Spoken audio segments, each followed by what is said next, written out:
Alhamdulillahi Rabbil Alamin. Salatu wassalamu ala Rasulillah wa ala alihi wa ashabihi ajma'in. Amma ba'd. Assalamu alaikum wa rahmatullahi ta'ala wa barakatuh. Mga minamahal na kapatid sa pananampalatayang Islam, ang paksa natin ay may kinalaman pa rin sa tinatalakay natin ang mga katangian, ang mga dakilang katangian ng propeta sallallahu alaihi wasallam.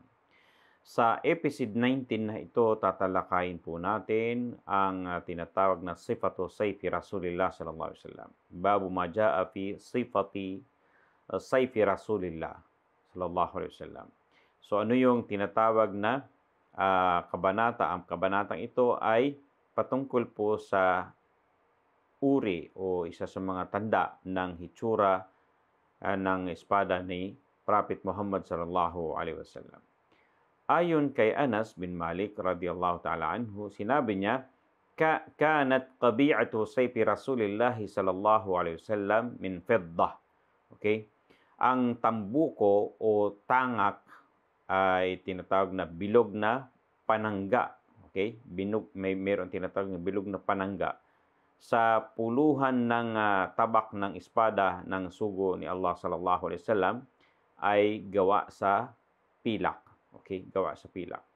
At naiulat din nang pumasok ang propeta sallallahu alaihi wasallam sa Makkah, yung panahon ng tinatawag na Yawmul Fath, nung mabawi, okay, ng mga mananampalataya sa Islam ang Makkah, okay, ay nakita ang propeta sallallahu alaihi wasallam ng kanyang espada ay may iroong tinatawag na may halong ginto at pilak ang kanyang tinatawag na espada. Okay? At yan ang isa sa mga tinatawag na uri ng espada ni Prophet Muhammad sallallahu alaihi wasallam. Okay?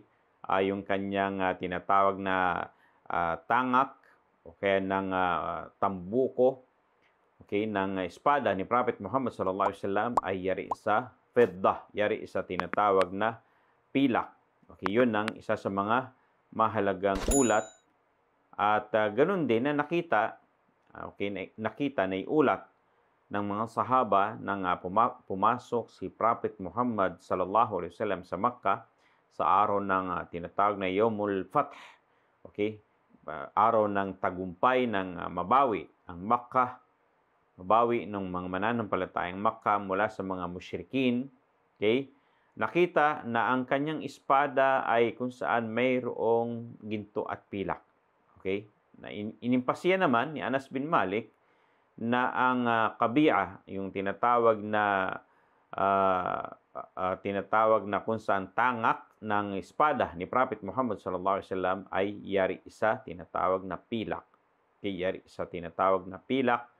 Yan ang gamit ni Prophet Muhammad sallallahu alaihi wasallam. Sabi ng mga scholar, may iba't iba pang espada ang propeta sallallahu alaihi wasallam at isa po ito sa mga uri na naiulat ng hadith ni Anas bin Malik at ganoon din po na kung saan napagtibay na isa sa mga espada ni Prophet Muhammad sallallahu alaihi wasallam ay yari sa tinatawag na mayroong dahab at fiddah, mayroon itong tinatawag na ginto at pilak.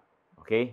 At yan po ang kung saan yung tinatawag naman na kabi'a, yung tinatawag na tangak ng espada ni Prophet Muhammad sallallahu alaihi wasallam, yun yung particular na kung saan yari sa tinatawag na fiddah, yari sa tinatawag na pilak. Yan ang espada na naiulat, isa sa mga espada ni Prophet Muhammad sallallahu alaihi wasallam na inulat ni Anas bin Malik. Hanggang sa muli, maraming salamat po. Hanggang sa muli, wa akhiru da'wana alhamdulillahi rabbil alamin. Wassalamu alaikum warahmatullahi ta'ala wabarakatuh.